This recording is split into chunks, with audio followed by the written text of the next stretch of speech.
Saya tanya pada Anda, kalau Anda bisa menghafal Quran, benar menghafalnya, masuk surga tidak? Kalau Anda tidak tahu masuk atau tidak, bagaimana kita bisa punya motivasi untuk menghafal? Perhatikan, saya katakan kepada Anda, Allah berjanji dalam Al-Quran. Allah berjanji bahwa orang yang benar menghafal Qurannya, benar menghafal, nanti benar itu bisa mengamalkan isinya, benar menghafalnya, maka bukan hanya masuk surga, Allah akan hiasi dia ketika masuk surga dengan perhiasan yang membedakan dengan yang bukan menghafal Quran. Demi Allah saya katakan, berusaha menghafal Quran, karena Anda akan mendapatkan hal yang berbeda saat Anda masuk surga insya Allah. Janjinya dari Quran surah ke-35 Fatir ayat ke-33, paling kiri sebelah atas. Jannatu adnin yadkhulunaha. Awas, ada golongan para penghafal Quran yang masuk ke dalam surga Aden. Yang paling indah di dalamnya, awas, lihat baik-baik. Di dalamnya yuhallawna fiha min asawir. Mereka akan dihiasi dengan perhiasan-perhiasan yang sangat indah di dalamnya. Nanti tafsirnya ada di At-Tirmidzi nomor hadis 2915. Ketika seorang penghafal akan diminta naik ke surga, Masya Allah, maka nanti ada firman yang mengatakan, waqra waqar. Saat Anda naik ke surga, bacakan bacaan Quranmu yang biasa engkau bacakan saat di dunia. Setiap dibaca, naik. Setiap baca, naik. Tiba-tiba Qurannya mengatakan, ya Allah, lihat baik-baik. Allahumma halli. Ya Allah, sebelum naik dia ke surga, hiasi dulu dia. Bedakan dengan yang bukan penghafal. Fayulbasu ilaihi tajul karamah. Maka dipakaikan di kepalanya mahkota kehormatan. Kemudian dipanggil orang tuanya. Sepanjang dia beriman pada Allah, beramal saleh, maka dipakaikan mahkota di kepala kedua orang tuanya sepanjang dia beriman dan beramal saleh. Dipakaikan oleh anaknya langsung.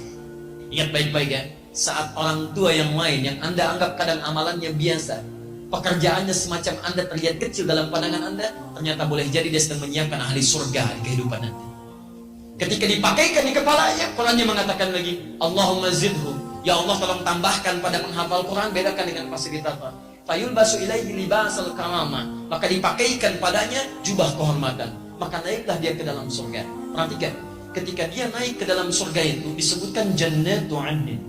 Ketika dia naik ke surganya, maka diteruskan. Buka Quran surah ke-13 ayat 23 sampai 24. Dari mana Ustaz tahunya bisa membawa kedua orang tuanya? Bukan hanya orang tua, pasangannya dibawa. Jadi kalau suami penghafal Quran, istrinya beramal soleh, istrinya diajak oleh suaminya. Kemudian anak cucunya beramal soleh, diajak juga semuanya. Lihat kalimatnya, Quran surah 13 ayat 23. Kalimatnya sama awalnya. Jannatu adnin yadkhulunaha wa man salaha min abaihim wa azwajihim wa dzurriyyatihim. Ada ayatnya? Masya Allah. Jadi kesimpulannya, penghafal Quran masuk surga tidak? Sepanjang dia mendekat pada Allah Subhanahu wa ta'ala, mengamalkan isi Qurannya, menghafal dengan benar. Bukan hanya masuk, dia dapat perhiasan dan dikunjungi oleh malaikat di setiap pintu surga. Sampaikan ayat ke-24-nya. Wal malaikatu yadkhuluna min kulli babin. Dan malaikat masuk ke setiap pintu surga menyambut mereka. Bahkan mengatakan pada mereka, Salamun alaikum bima sabartum. Selamat karena Anda sabar saat menjalani usaha di muka bumi. Sabar. Fani'ma uqbaddar. Maka senikmat-nikmat tempat terbaik, inilah tempatnya. Silahkan masuk. Baik. Jadi kesimpulannya, ketika Anda ingin masuk surga dengan cara menghafal Quran, ada yang masuk surga dengan cara tahajud, makanya dibuka babu tahajud. Ada yang ingin masuk surga dengan berpuasa, makanya dibuka pintu ar-rayyan, pintu orang puasa. Jadi ketika nanti Anda di akhirat, Anda dipanggil, hei ahli puasa, pintunya manggil ar-rayyan. Di begitu masuk, ughliqat, ditutup. Ughliqa itu bukan ghallaqa, jadi ada aghlaqa, ada ghallaqa, beda. Kalau ghallaqa, nutupnya pelan-pelan, sehingga masih bisa ngintip. Perhatikan baik-baik. Ughliqat, ditutup. Kalau aghlaqa pakai hamzah itu seketika, tutup. Jadi, begitu ahli puasa masuk ke pintu surga, masuk semuanya, tutup seketika, nutupnya kencang. Jadi tidak ada kesempatan orang untuk mengintip. Ada apa sih? Babu tahajud, ahli tahajud masuk, ahli tahajud. Ahli Quran punya pintu sendiri. Ayo siapkan, Anda harus punya cita-cita.